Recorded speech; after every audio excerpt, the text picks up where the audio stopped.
জয় মিষ্টি মায়ের জয়। বন্ধুরা, ভোগ দর্শন করো তোমরা, ভোগেতে তোমাদের দুর্ভোগ দূর হোক। দেখো, আমরা কালকে পঞ্চব্যঞ্জনে মাকে এবং বাবাকে ভোগ নিবেদন করেছি। কাল যেহেতু ত্রয়োদশী ছিল, ত্রয়োদশীটা তো বিশেষ পুজো, আমি অনেকগুলো ভিডিওতেই তোমাদের জানিয়েছি। ত্রয়োদশীটা বিশেষ পুজো, আরও কালকে ছিল জানুয়ারির 1 তারিখ, ভালো একটা দিন, তার জন্য মাকে বা বাবাকে ভোগ নিবেদন করা হয়েছে। দেখো কত কিছু দেওয়া হয়েছে, তোমরা অবশ্যই ভোগ দর্শন করবে।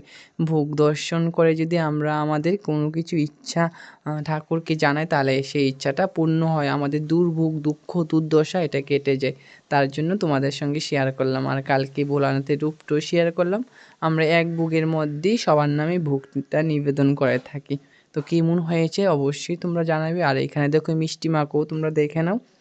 মিষ্টি মেয়ের আর ভোলানাথের ভোগ ছিল কালকে। আমি তো বললাম কালকে বিশেষ পুজো ছিল, জানুয়ারি 1 তারিখ থাকার কারণে কেমন হয়েছে অবশ্যই তোমরা কমেন্টে জানাবে। জয়